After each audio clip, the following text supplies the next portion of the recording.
Hello friends, welcome to the Success Kendra. दोस्तों, इस video में हम लोग बिहार पुलिस ड्राइवर के लिए प्रैक्टिस सेट नंबर 2 को कवर करेंगे।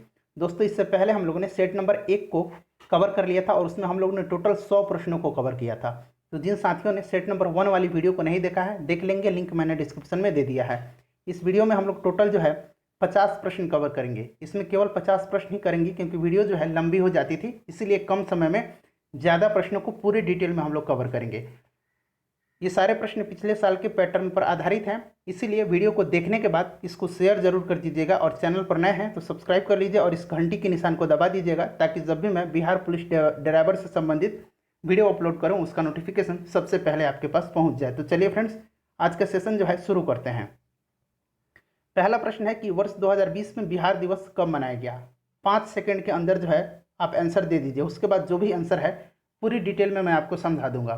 तो देखिए, बिहार दिवस जो है यह प्रतिवर्ष 22 मार्च के दिन मनाया जाता है। कब मनाया जाता है? 22 मार्च के दिन मनाया जाता है। और क्यों मनाया जाता है? तो 22 मार्च 1912 को जो है बिहार राज्य की स्थापना हुई थी। इसी दिन बिहार जो है बंगाल प्रेसिडेंसी से अलग होकर एक नया प्रांत बना था और इसमें जो है बिहार में उड़ीसा भी शामिल था। और बिहार और उड़ीसा फिर अलग कब होते हैं? तो 1936 में। ये भी आप ध्यान रखिएगा। चलिए, और अपना स्कोर आप कमेंट करके ज़रूर बताइएगा। आपका एडमिट कार्ड आ चुका है। आपका एग्ज़ाम जो है वो 14 अक्टूबर के दिन है। अपना एडमिट कार्ड आप लोग सबसे पहले जो है डाउनलोड कर लीजिए। इंतज़ार मत कीजिए, तुरंत एडमिट कार्ड डाउनलोड कर लीजिएगा। भारतीय संविधान में कौन से अनुच्छेद में मूल अधिकारों का उल्लेख किया गया है? मूल अधिकार पूछा जाता है। एक है मूल कर्तव्य, तो दोनों को अलग अलग है, दोनों को ध्यान रखिएगा। देखिए, मूल अधिकार जो है यह संविधान के भाग 3 में है और संविधान के भाग 3 को भारत का अधिकार पत्र यानी कि मैग्ना कार्टा कहा जाता है।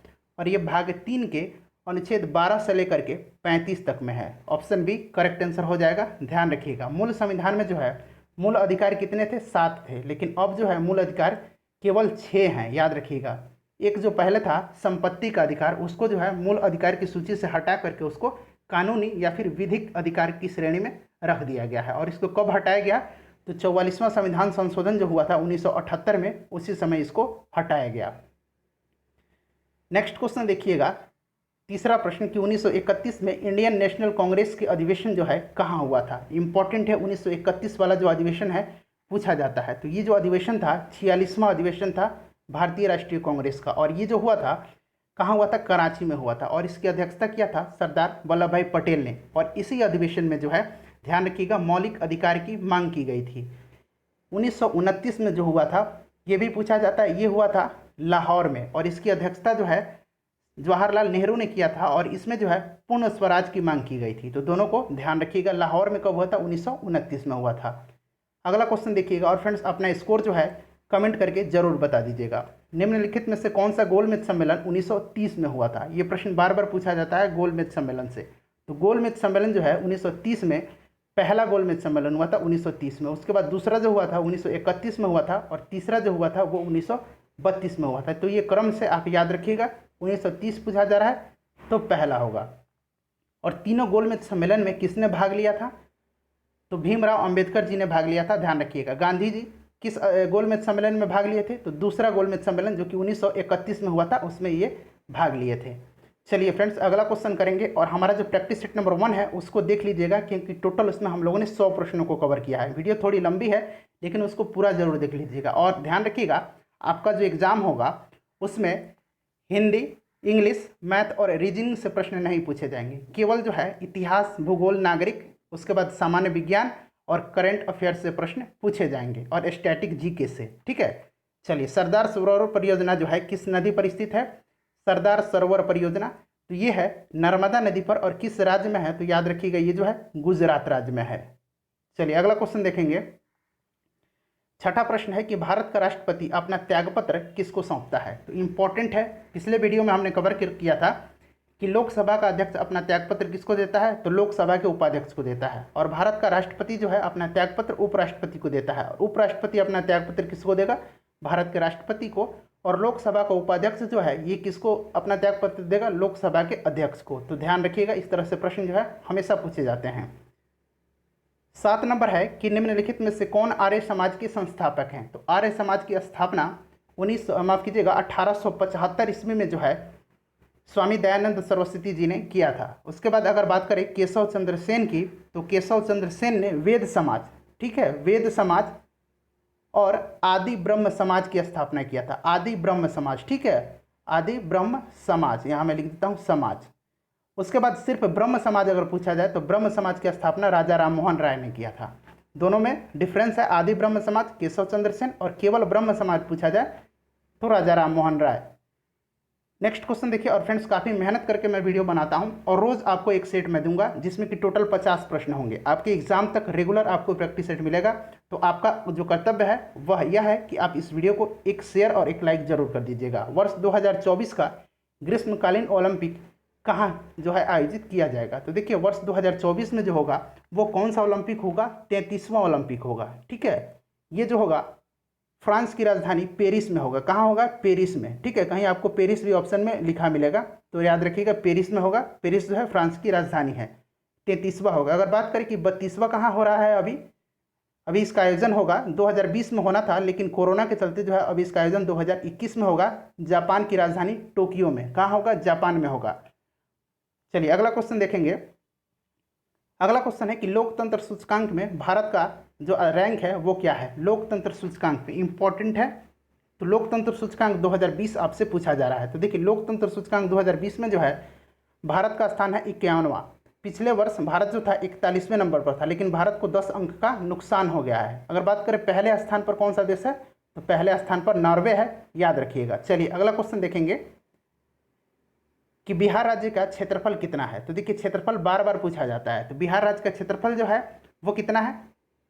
ऑप्शन बी है 94,163 वर्ग किलोमीटर। इंपॉर्टेंट है क्षेत्रफल, आप रट जाइए, क्षेत्रफल कभी बदलता नहीं है तो इसको दिमाग में आप रख लीजिएगा। चलिए अगला क्वेश्चन देखिएगा कि नवनिर्मित केंद्र शासित प्रदेश जम्मू कश्मीर के पहले उपराज्यपाल कौन है? तो देखिए यहाँ से कई प्रश्न आपके एग्जाम में बनेंगे। पहला तो ये पूछा जाएगा कि अब भारत में कितने केंद्र शासित प्रदेश हो गए हैं? तो आपको पता है कि जम्मू कश्मीर और लद्दाख 2 नए केंद्र शासित प्रदेश बन गए हैं। तो पहले 7 थे, अब 9 हो गए हैं, ठीक है। जम्मू कश्मीर जब केंद्र शासित प्रदेश बना था तो उस समय उसके राज्यपाल कौन थे? यानी कि जब राज्य था तो राज्य का अंतिम राज्यपाल पूछा जाएगा, तो सत्यपाल मलिक थे उस समय, ठीक है। उसके बाद जब जम्मू कश्मीर केंद्र शासित प्रदेश बन जाता है तो इसके पहले उपराज्यपाल बने थे गिरीश चंद्र मुर्मू, ठीक है। गिरीश चंद्र मुर्मू इसका सही आंसर हो जाएगा। और अब जो गिरीश चंद्र मुर्मू हैं ये भारत के नियंत्रक एवं महालेखा परीक्षक हैं। अब नए उपराज्यपाल बन गए हैं जम्मू कश्मीर के मनोज सिन्हा, ठीक है, याद रखिएगा। अगर लद्दाख का पूछा जाए कि लद्दाख का पहला उपराज्यपाल, तो आर.के. माथुर हैं, राधा कृष्ण माथुर। चलिए फ्रेंड्स अगला क्वेश्चन करेंगे कि पोलियो के टीके की खोज किसने की थी? इंपॉर्टेंट क्वेश्चन है। पोलियो की टीका पूछा जाता है और पोलियो ड्रॉप पूछा जाता है, ठीक है। तो पोलियो के टीके की खोज है जो है ये जोनास साल्क ने किया था। ये इंजेक्शन से दिया जाता था, सुई के माध्यम से ये जो है दिया जाता था टीका। लेकिन ड्रॉप की खोज अगर पूछा जाए तो एल्बर्ट सैबिन ने किया था, याद रखिएगा। उसके बाद अगर बात करें थोड़ा और विस्तार में इसको हम जानते हैं, ठीक है फ्रेंड्स। तो इसको थोड़ा और विस्तार में जब हम जानेंगे तो चेचक का टीका का खोज याद रखिएगा एडवर्ड जेनर ने किया था, चेचक का टीका की खोज। और रेबीज की टीका की खोज ये किया था लुई पास्चर ने। चलिए अगला क्वेश्चन करेंगे, पूरे डिटेल में मैं आपको बताऊंगा ताकि कोई भी प्रश्न अगर एग्जाम में पूछा जाए तो आपका छूटे नहीं। घोड़ा कटोरा झील बिहार के किस जो है शहर में या फिर कह लीजिए कहाँ स्थित है बिहार में? तो घोड़ा कटोरा झील जो है ये बिहार में कहाँ है? राजगीर में है, याद रखिएगा। अगला क्वेश्चन देखिए कि किस क्षेत्र में भारत नेपाल सैन्य अभ्यास सूर्य किरण ये 14वां संस्करण था, ठीक है। ये कौन सा संस्करण था? 14वां संस्करण था। तो सूर्य किरण 14वां 2019 में आयोजित किया गया था। तो याद रखिएगा भारत और नेपाल के बीच का जो संयुक्त सैन्य अभ्यास है उसका नाम क्या है? सूर्य किरण है। और इसका 14वां संस्करण 2019 में आयोजित हुआ था नेपाल में, सलझंडी में। ऑप्शन ए सही आंसर हो जाएगा। कहाँ हुआ था? नेपाल में हुआ था। चलिए अगला क्वेश्चन देखिएगा कि इनमें से किसको 2019 में शांति के लिए नोबेल पुरस्कार प्रदान किया गया था? मोस्ट इंपॉर्टेंट क्वेश्चन है, एक बार आप लोग नोबेल पुरस्कार जरूर पढ़ के जाइएगा। तो देखिए नोबेल पुरस्कार का वीडियो मैंने बनाया है, आप चाहें तो देख सकते हैं। 2019 में शांति के लिए नोबेल पुरस्कार दिया गया था अबी अहमद को। और अबी अहमद जो है ये कौन है? इथोपिया के प्रधानमंत्री हैं। इथोपिया एक देश है, वहाँ की ये प्रधानमंत्री हैं। चलिए अगला क्वेश्चन करेंगे फ्रेंड। 16 नंबर है कि G20 सम्मेलन 2020 की मेजबानी किस देश ने किया है? तो 2020 में G20 की मेजबानी जो है किया है सऊदी अरब ने। और ये पहला अरब देश बन गया है G20 की मेजबानी करने वाला। बात करें कि भारत कब करेगा G20 का मेजबानी? तो भारत करेगा अपने 75वें गणतंत्र दिवस के अवसर पर 2022 में। ठीक है, 2022 का जब G20 सम्मेलन होगा वह भारत में होगा। अगला क्वेश्चन देखिएगा कि 13वें दक्षिण एशियाई गेम्स 2019 में भारत का स्थान क्या था। तो अभी हाल ही में दिसंबर में इसका आयोजन हुआ था। कहाँ हुआ था? तो नेपाल की राजधानी काठमांडू और पोखरा में, नेपाल का एक शहर है पोखरा, वहाँ इसका आयोजन किया गया था। और इसका जो उद्घाटन किसने किया है ये भी ध्यान रखिएगा, नेपाल की जो राष्ट्रपति हैं विद्या देवी भंडारी, उन्हीं ने किया है। और भारत जो है इसमें पदक तालिका में पहले स्थान पर रहा था। भारत ने टोटल कितने पदक जीते थे ये भी आपको याद रखना है। भारत ने टोटल 312 पदक जीते थे। ठीक है फ्रेंड्स, जिनमें की बात करें तो 174 गोल्ड मेडल था, उसके बाद 93 जो था वो सिल्वर मेडल था, और 45 जो था ये ब्रॉन्ज मेडल था, यानी कि कांस्य पदक था। दूसरे स्थान पर नेपाल रहा था, याद रखिएगा। और फ्रेंड्स, इससे पहले जो हम लोगों ने है प्रैक्टिस सेट 1 तो कवर किया ही है, साथ ही साथ हमने विज्ञान के प्रश्न को कवर किया है। ठीक है, उसके बाद इतिहास के प्रश्न को कवर किया है, और साथ ही साथ हमने भारतीय संविधान के प्रश्नों को भी कवर कर लिया है। तो उसका भी लिंक मैंने वीडियो के डिस्क्रिप्शन में दे दिया है, आप जाके जरूर देख लीजिएगा। मोटर गाड़ी के हेडलाइट में किस दर्पण का इस्तेमाल किया जाता है? हेडलाइट पूछा जा रहा है, तो हेडलाइट में जो है अवतल दर्पण का इस्तेमाल किया जाता है। अगर साइड मिरर पूछा जाए, गाड़ी चलाते समय ड्राइवर के पास बगल में शीशा जो होता है साइड मिरर, ये साइड मिरर जो होता है ये कौन सा दर्पण होता है? उत्तल दर्पण होता है। ठीक है, तो दोनों को ध्यान रखिएगा। उसके बाद अगर बात करें कि अवतल दर्पण का उपयोग और कहाँ कहाँ होता है, तो एक तो हो गया गाड़ियों के हेडलाइट में, उसके बाद सोलर कुकर में किया जाता है, उसके बाद टॉर्च जो देखते हैं ना, टॉर्च के परावर्तक सतह जो होता है वो अवतल दर्पण का बना होता है। उसके बाद जो नाक कान आँख गला के डॉक्टर जो लेंस यूज करते हैं, दर्पण यूज करते हैं, वो अवतल दर्पण ही होता है। अगला क्वेश्चन देखिएगा कि टोडा जनजाति कहाँ पाई जाती है? टोडा जनजाति जो है ये तमिलनाडु में पाई जाती है, नीलगिरी पहाड़ी पर। कहाँ? तमिलनाडु के नीलगिरी क्षेत्र जो है वहाँ पाई जाती हैं। अगला क्वेश्चन देखिएगा कि रेशम उत्पादन किससे संबंधित है?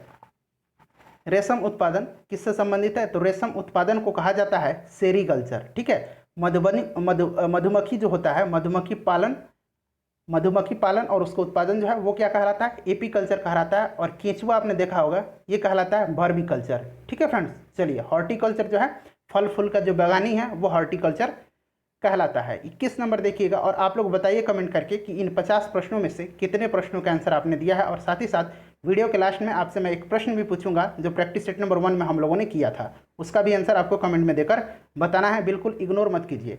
गौतम बुद्ध वन्य जीव अभ्यारण्य कहाँ स्थित है? तो गौतम बुद्ध वन्य जीव अभ्यारण्य जो है ये कहाँ है? देखिए इसका कुछ हिस्सा बिहार में है और कुछ हिस्सा जो है झारखंड में है। तो बिहार के ये गया में है और झारखंड के कोडरमा में है। कहाँ पे? झारखंड के कोडरमा जिला और बिहार के गया जिला में है। अगला क्वेश्चन देखिए कि निम्नलिखित में से किसे भारत के नागरिक सम्मान पद्म विभूषण 2020 से सम्मानित नहीं किया गया है? तो देखिए सबसे बड़ा जो नागरिक सम्मान है भारत का वो है भारत रत्न, उसके बाद दूसरा जो है पद्म विभूषण है, तीसरा जो है पद्म भूषण है। ठीक है, और चौथा जो है पद्म श्री होता है, याद रखिएगा। ठीक है, और इस वर्ष यानी कि 2020 में कितने लोगों को जो है पद्म पुरस्कार से सम्मानित किया गया है? पद्म पुरस्कार अगर बोला जाए तो समझिए पद्म भूषण पूछा जा रहा है, उसके बाद पद्म श्री पूछा जा रहा है और पद्म विभूषण भी पूछा जा रहा है। तो टोटल जो है कितने लोगों को दिया गया है? 7 लोगों को जो है पद्म विभूषण दिया गया है, जो प्रश्न में आपसे पूछा जा रहा है। उसके बाद बात करें तो 16 लोगों को जो है पद्म भूषण दिया गया है और 118 लोगों को पद्म श्री दिया गया है। ठीक है फ्रेंड्स, टोटल इसको जोड़ दीजिए तो देखिए कितना होता है, 141 हो जाता है। ठीक है, तो 141 लोगों को पद्म सम्मान दिया गया इस बार। और इसमें से पूछा जा रहा है कि पद्म विभूषण 2020 में किसे सम्मानित नहीं किया गया? तो देखिए पद्म विभूषण से 7 लोगों को सम्मानित किया गया, जैसे कि मैंने बताया अरुण जेटली को, सुषमा स्वराज को, उसके बाद ये जो है मॉरिशस के पूर्व प्रधानमंत्री और राष्ट्रपति हैं और अनिरुद्ध जगन्नाथ, इनको दिया गया। उसके बाद आगे बात करते हैं तो जॉर्ज फर्नांडिस को दिया गया है, छन्नूलाल मिश्रा को दिया गया है, मैरी कॉम को दिया गया है और विश्वेश तीर्थ को दिया गया है। मनोहर पर्रिकर को जो है पद्म विभूषण नहीं दिया गया, इनको पद्म भूषण इस वर्ष दिया गया है, ध्यान रखिएगा। चलिए, और ये भारत के रक्षा मंत्री थे पहले, इनकी मृत्यु जनवरी 2019 में हो गई। चलिए अगला क्वेश्चन देखिएगा कि हिंद स्वराज पुस्तक के लेखक कौन है? हिंद स्वराज पुस्तक के लेखक कौन है? तो इसके लेखक हैं महात्मा गांधी। अगर बात करें कि राजेंद्र प्रसाद की पुस्तक कौन है, तो याद रखिएगा इंडिया डिवाइडेड। इंडिया डिवाइडेड ये पुस्तक पूछा जाता है, इंडिया डिवाइडेड। ठीक है फ्रेंड्स, उसके बाद आगे अगर बात करें कि जवाहरलाल नेहरू की पुस्तक कौन कौन सी है, तो याद रखिएगा डिस्कवरी ऑफ इंडिया और मेरी कहानी। मेरी कहानी और डिस्कवरी ऑफ इंडिया जो है जवाहरलाल नेहरू की पुस्तक है। अगला क्वेश्चन देखिए 24 नंबर। और फ्रेंड्स वीडियो को शेयर जरूर कर दीजिएगा, उम्मीद करता हूँ कि वीडियो आपको पसंद आ भी रही होगी। कौन सा प्रोटीन, देखिए यहाँ प्रोटीन पूछा जा रहा है, कौन सा प्रोटीन शरीर के अंदर रक्त को जमने से रोकता है, तो यहाँ प्रोटीन पूछा जा रहा है। तो ये प्रोटीन है हिपैरिन, ये जो है शरीर के अंदर रक्त को जमने से रोकता है और इसका उत्पादन जो होता है ये एक यकृत में होता है, यानी कि लीवर में होता है हिपैरिन का उत्पादन। उसके बाद अगर विटामिन पूछा जाता है कि कौन सा विटामिन रक्त के थक्का जमाने में मदद करता है, तो विटामिन के जो है रक्त के थक्का जमाने में मदद करता है। ठीक है, उसके बाद फाइब्रिनोजन देख रहे हैं, यह भी एक प्रकार का प्रोटीन ही है और ये भी रक्त के थक्का बनाने में मदद करता है। लेकिन शरीर के अंदर रक्त को जमने से कौन रोकता है, हिपैरिन रोकता है। चलिए अगला क्वेश्चन देखिएगा कि चावल में मुख्य रूप से क्या पाया जाता है, तो चावल में क्या पाया जाता है आप लोग बताइए ऑप्शन पढ़ के। चावल में पाया जाता है कार्बोहाइड्रेट्स, ज़्यादा मात्रा में कार्बोहाइड्रेट्स पाया जाता है। 26 नंबर देखिएगा कि पानीपत का प्रथम युद्ध कब हुआ था, तो पानीपत के 3 युद्ध हुए थे। पहला युद्ध जो हुआ था वो 1526 में हुआ था, किसके बीच हुआ था, तो बाबर और इब्राहिम लोदी के बीच में हुआ था। और इसी युद्ध में जो है इब्राहिम लोदी को हरा दिया बाबर ने और भारत में मुगल साम्राज्य की स्थापना किया था। उसके बाद दूसरा जो हुआ 1556 में हुआ था, किसके बीच हुआ था, तो ये हेमू और अकबर के बीच में हुआ था, इसमें अकबर जीत गया था। तीसरा जो हुआ था, तीसरा कब हुआ था याद रखिएगा, तीसरा जो हुआ था ये 1761 में हुआ था, किसके बीच में, तो ये हुआ था अहमद शाह अब्दाली और मराठों के बीच में, इसमें अहमद शाह अब्दाली जीत गया था। सबको ध्यान रखना है आपको। चलिए लोथल किस राज्य में है, तो लोथल जो है ये सिंधु घाटी सभ्यता का एक स्थल है और ये जो है गुजरात में है। और किस नदी के किनारे है, तो भोगवा नदी के किनारे है लोथल, गुजरात में, ध्यान रखिएगा।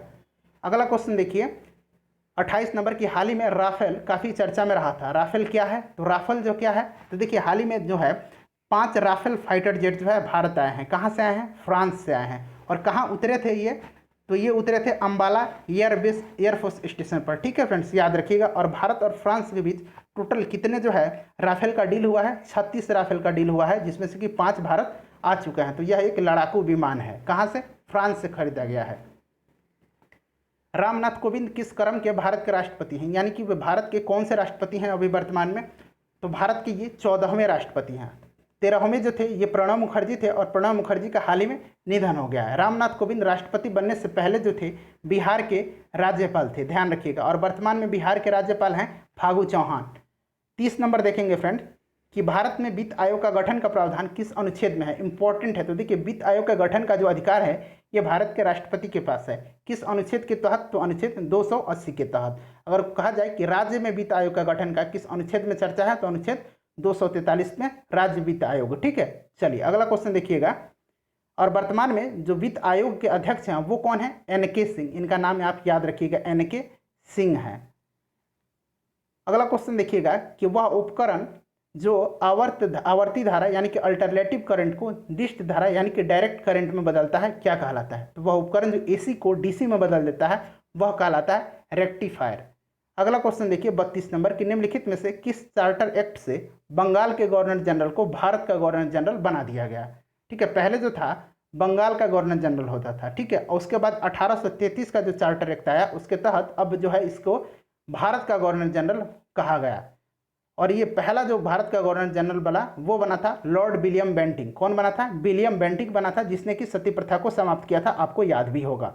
ठीक है फ्रेंड्स, राजा राम मोहन राय के सहयोग से। उसके बाद ये जो भारत का गवर्नर जनरल था उसके बाद क्या हुआ, 1857 ईस्वी का जब विद्रोह होता है तो उस समय जो यहाँ सत्ता का नियंत्रण था वो सीधे अब ब्रिटिश सरकार के हाथ में चला गया और ये जो पद था भारत का गवर्नर जनरल इसको समाप्त करके वायसराय लाया गया। ठीक है, वायसराय, और पहला वायसराय बना जो लॉर्ड कैनिंग बना। तो ये भी ध्यान रखिएगा। चलिए अगला क्वेश्चन देखिएगा कि केसर जो है पौधे के किस भाग से प्राप्त होता है, तो केसर हाल ही में जम्मू कश्मीर का जो केसर है उसको GI टैग दिया गया है, ये भी आप ध्यान रखिएगा।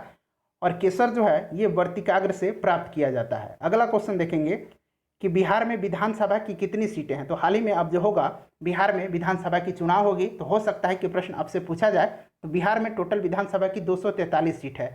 अगर विधान परिषद का पूछा जाए तो विधान परिषद की कितनी सीट है, याद रखिएगा कितनी सीट है विधान परिषद की, 75 सीट है। ठीक है फ्रेंड्स, उसके बाद अगर बात करें लोकसभा की सीट तो 40 है लोकसभा की सीट, और राज्यसभा की सीट अगर पूछा जाए तो राज्यसभा की 16 सीट है, सबको याद रखिएगा। चलिए 35 नंबर देखिए कि विक्रमशिला गंगा डॉल्फिन अभ्यारण्य बिहार के किस जिले में है। ये एशिया का पहला गंगा डॉल्फिन अभ्यारण्य है और ये बिहार के भागलपुर में है।